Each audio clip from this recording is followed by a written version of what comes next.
I've lived in my new place for going on about 5 months now, and I'm here to say that if you're a man who's never lived on his own for a significant amount of time, you're doing yourself a disservice. Now, this isn't my first time living by myself, but this is my first time living by myself for a long period of time without having a significant other or without having, somebody on the back burner that was looking out for me. And I can tell you that it's been eye-opening for me as far as like my peace of mind, my state of mind, the way I'm thinking. See, a lot of times for us males, when we get out of high school, we get out of school, we either go directly into cohabitating with somebody through a roommate situation. Maybe you join the military, you're living in the barracks, whatever it may be. You go into a situation where you may have a roommate, where you're living with somebody and you're sharing a space and sometimes expenses with those people.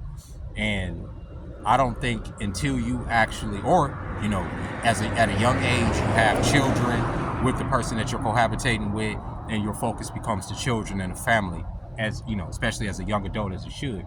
But if you haven't worked out who you are as a person, like say for instance me, my first kid with my baby mama came when we were in our 20s, and there's a lot about myself that I hadn't worked out for myself. You understand what I'm saying? And obviously, the fact that I hadn't would affect the relationship between her and I and the raising of our son. You understand? Because there are things that you haven't, that I as a man, because I'm not even talking about this from the perspective of a woman, because a lot of women would be like, well, as a woman, da-da-da-da. I'm not talking about women right now. That ain't who I'm talking to. I'm talking directly to men, and especially young men, because a lot of the onus falls on us. If we get a woman knocked up, who's getting blamed for it? Who does the brunt of the responsibility fall on? What's gonna fall on the woman 9 times out of 10, right? Because she's probably gonna end up being the single mom who's taking care of the brunt of the child rearing. Let's just be honest. But society is gonna look at that man as he's the one that's financially obligated to take care of her and those children. There was just a story recently of this woman, right? I think it was in Ohio, whose 2 children froze to death, okay? And apparently she reached out to the child's father before it even got to that point, and he didn't have a place of his own to be able to welcome those babies in and keep them warm and out of the cold. That's a problem. It's a problem on both ends, and he's getting the brunt of the blame because it's like, yo, as a man, how come you didn't have a place for your children to go? How come you didn't have a place for them to lay their head and be warm? Not to mention the fact that, ignore the fact that the mom had the custody and they died under her watch, right? He's still going to get the brunt of the blame from the general society because he's the man, and they're supposed to be, he's supposed to be the backup if she can't make up that situation. You feel me? And a lot of women are saying y'all blame the woman, but a lot of these deadbeat dads don't even have a place for these men to go. And honestly, they're right for a lot of reasons. If you're staying with your girlfriend and your girlfriend don't want your kids to come through, guess what? There's a lot of men that be like, well, I just simply can't have my kids here because my girlfriend don't like the kids, and they don't want to compromise their place to stay. No bueno. Don't ever put yourself in a situation where you can't welcome your kids into your house. And with that man, he had a woman. If you're living with a woman and that woman say that those 2 kids can't come over there, fuck that woman. Figure out how you gonna get your babies out of the fucking cold. I don't give a fuck if you have to take them to a 7-Eleven in the middle of the night. Apparently they were in a casino parking lot where they died. Casinos are open 24/7. She could have took them into the casino to kept them warm. And I'm putting the blame on both of those parents. I just am. But as a man, like I say, you have to establish yourself young, early, because nobody's going to have any mercy for you when you do start a family or you do start something significant and you can't maintain it. They're going to call you a deadbeat. They're going to call you a loser. They're going to call you washed. They're going to call you all these things. You understand what I'm saying? Because you haven't taken the time to be on your own to realize how valuable it is to build your resources on your own. I don't even believe that men should even try to get in relationships with women if they don't have money. Not for why women think, because of providing provision. Yes, those reasons, but it's because of control. The man is supposed to control the situation.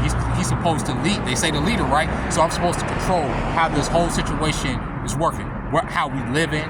You know what I'm saying? What the trajectory of our family is, what our future's looking like. But if you come into a cohabitation situation with a woman where a good portion of the finances are on her and you don't have control over it, you don't get to say a motherfucking thing about how y'all moving or where things go. You have to have the brunt of the finances to be able to make those calls and guide your family into the future the way you want to guide your family into the future. I couldn't do that with my family because I didn't have the money or the resources to do it. So guess what?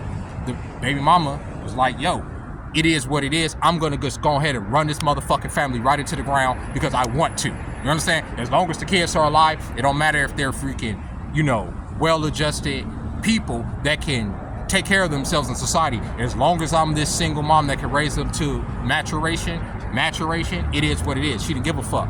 But at the end of the day, as a man, you want to see your legacy thrive beyond just them being children and just them being, adults. You want them to be good adults. You want them to be honorable adults. You want them to be adults that can take care of their children and shit, maybe even you and their mom in the future if they need to, because you've set them up to be mentally capable of doing that. It's not always about finances.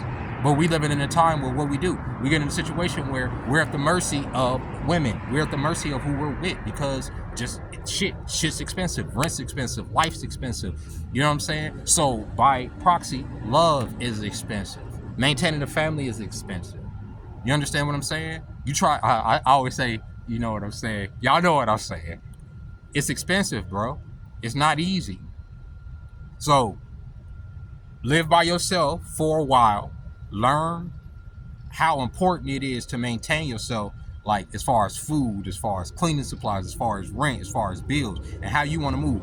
And develop that pride about yourself for a while, for shit, maybe even some years. And I'm not saying don't date. I'm not saying don't fuck. But if you do fuck, wrap it up. It is what it is. I'm saying just take care of yourself, because if you do meet the right one, she's not going to be able, she even if she do come in there on some bullshit, you're not going to let her come in there sabotaging what you have built and what you're trying to maintain. You understand? Most men that get washed in divorce, they get washed in the child support in the court system, is because they started young and dumb, didn't have nothing established to protect. They thought that they could build with a woman and give her all of this say and how shit is getting built, and that it's gonna last. It's not. That's why you have so many single people. That's why you have so much confusion, because we give it. I'm not saying that women shouldn't have a voice, but we're giving way too much credence to what they saying. What did they start by saying? Oh, too many men are approaching us in public. We don't want to hear that. We just out and about trying to look cute for ourselves. Now what are they complaining about? They complaining that not enough men are approaching them. So you can't necessarily listen with everything that they saying. You have all these women saying that they'll only date a six-figure man. They never met a motherfucking six-figure man in their life, but yet got 3-4 fucking babies by 4 or 5 different niggas that don't have a dime to their name. You can't listen to everything that they saying. You have to focus on what you're doing, what your purpose is, and what you're trying to accomplish. That's it. And live alone. And the reason I bring this story up is because there's a young man that I work with that I really like. He's one of the people that trained me. I didn't even know he was as young as he was when he trained me, okay? But at this point, he's a 21-year-old man. He got with another girl that we work with who's 22. He moved out of his mom's house, moved directly in, together with her, right? And automatically, I like both of them taking mine. I like both of them as people, and I think that they'll make a good couple as long as they can maintain that they're doing this together, right? Whatever. Not my opinion. I wish them the best. Well, apparently, they moved in together. She's pregnant now, okay?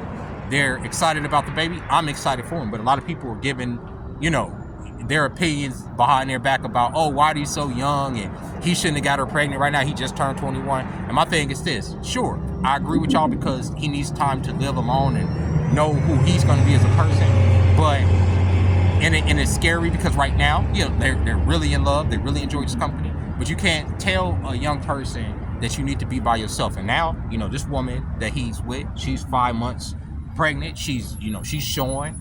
The baby's coming. They both work at the restaurant that I work at. Yes, they make enough money between the both of them. Even one of them, we make enough money to where you can raise a baby. Absolutely. And if y'all are together and good, but it's a tragedy that for him as a young man, he didn't move out of his parents' house and just live on his own for a while and just enjoy his own company. Enjoy playing video games with your homies into the late hours of the night without somebody nagging you and telling you that they want your attention. Enjoy putting money into your cars and into those hobbies that give you pleasure without having to answer as to why you taking an extra $100 out of the budget to fuck off on a bumper or a spoiler or whatever the case it may be, right? You don't have to answer to nobody. Do that for a while as a young person or as an adult in general who has never done it, if you are able to do it, and just to see what freedom truly looks like. And if you even want to be in a relationship, even if you want to, do you even want to share or cohabitate with a person? At my age now, I'm at the point where I don't think I want to. I think I enjoy being by myself way too much. And with that being said, ladies and gentlemen, I hope you guys enjoyed this video. I'm gonna head on back to the crib now. I was just at the dispensary. That's another thing. You don't have to answer, when you live alone, you don't have to answer where you've been. If I wanted to stay out all night tonight, right, getting drunk, getting fucked up, I could just stumble into my apartment at any hour of the night. I don't answer to nobody. I don't have to say, oh no, I wasn't fucking nobody and blah blah blah blah, because I've done it, right? I've come home late because I'm out fucking off, and I don't mean like I'm out here getting my dick wet. I'm literally out just chilling. I'm out drinking. I'm out fucking. It was a certain point, especially when I first moved out here, where I would go get lost, take pictures, all that. I don't want to have to explain that to nobody. I don't want to have to explain how I'm moving. But at the same time, if something were to happen to me, if something were to go down in the day, hey, some people may not know for a few days, you know what I'm saying? Especially if I'm not scheduled to work in that time. So, there's ups and downs to living on your own. There's ups and downs to being in a relationship and being single. But if you never had the opportunity to just be on your own for a while, I say you have to take that fucking opportunity and just, don't let those carnal desires, those desires to want to fucking feel something soft, to want to touch on some woman's booty, you feel me? Like, cause you do, man. Like the booty be grabbable, you feel me? Touch on some titties or whatever. You got to put that at the back burner. And like I say, if you don't, wrap it up, especially you young. You don't want to end up washed. You don't. It's expensive. You get it? So with that being said, y'all, I'll catch y'all next time. Bye-bye.